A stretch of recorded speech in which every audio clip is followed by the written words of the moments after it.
Знайшов одну лопасть нарешті. Верніше частину з лопасті. І от наскільки її віднесло.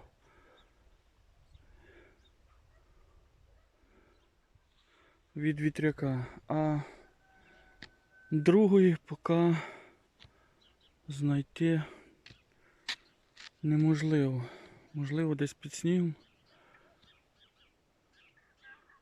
Ну це вітер, то є сила.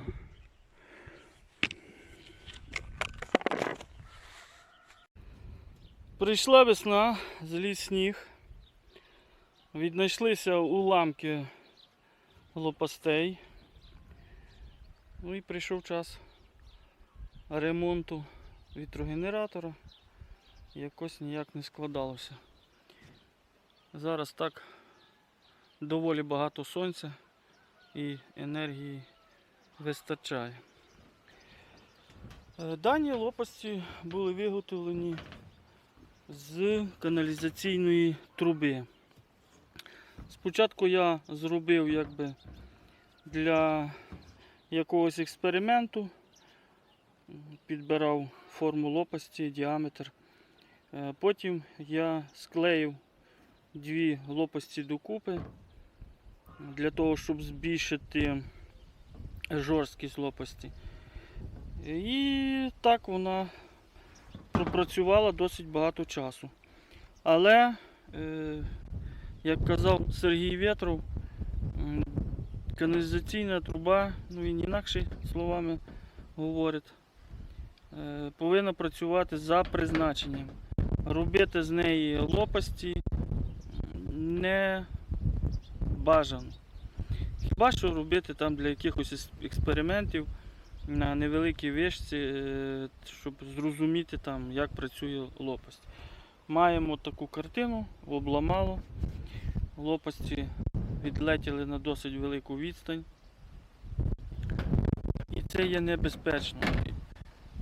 Багато там ще в інтернеті гуляє різних таких каналів, де лише такі каналізаційні лопасті рекламують, роблять навіть вітряки на продаж. Так що не ведіться, не робіть і не повторяйте. Каналізаційна труба це не для вітряків. Зняв я з цього вітряка, бо він буде підлягати якійсь також модернізації, реставрації невеликого вітрячка. Тут лопасті будуть інші. І буду встановлювати ось цей винт. Він вже зараз 2,20 на вітрогенератор в більшу вишку. Що хочу добитися? Попробувати менший діаметр з більшим передаточним числом.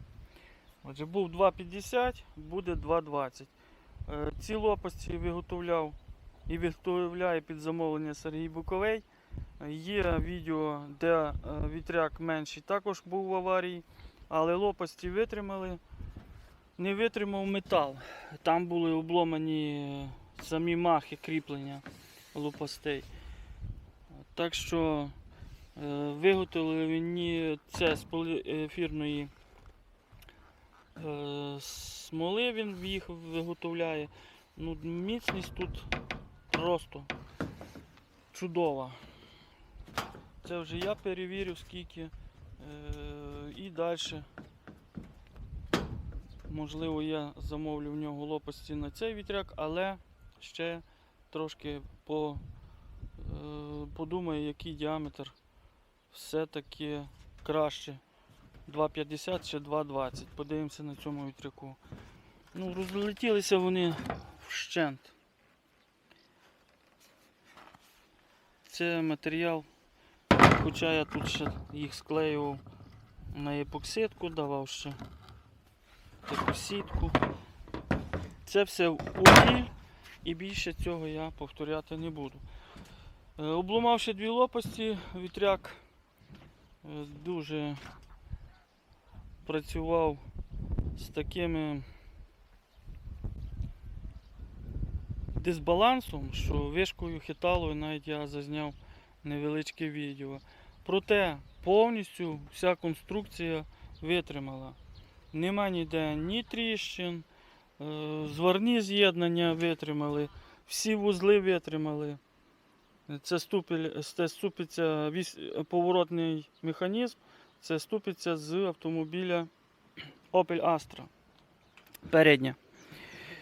Єдине, що тут була розтяжка на бокову лопату, трісло вухо. То зараз щось ми довару, це все поставлю на місце. Що ще буду робити, це змазка підшипників. Раз вже вітряк опущений по кілька качків, пасу не потрібно підтягувати. І, мабуть, все. Далі поставимо на вітер, подивимося, як воно все буде працювати. Так що аварія була, але без суттєвих наслідків. Добре, що так успішно. Лопасть відлетіла в ту сторону, вона опинилася аж там, в кінці города. А друга частина лопастей була аж за тим дахом. Я її довго шукав, поки весь сніг не зійшов. Ну, але могли бути трошки трагічні наслідки. Вона могла би попасти на панелі, побити панелі сонячні. І якщо так глибоко задуматися, що вартість сонячної панелі є набагато більшою, ніж та електрика, яку виробляє вітряк. Не справа в тому, що вітряк поганий, він по своїй конструкції непоганий, як на мій погляд. Просто місцевість, де я живу, вітру мало. Або потрібно робити досить високу вишку. Так що вітряк для мене залишається лише невеликим хобі і також все-таки енергія якась отримується. Ну, таке відео.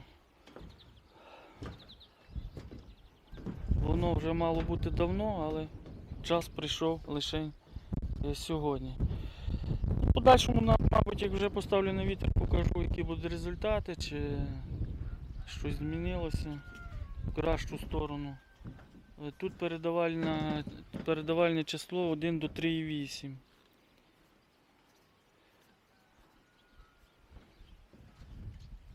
А на меншому 1 до 3,5. Значить, там він працював досить гарно. Мені більше сподобався діаметр, менше передаточне число і менший діаметр винта. Ну, всім всього доброго, до нових зустрічей, до нових відео.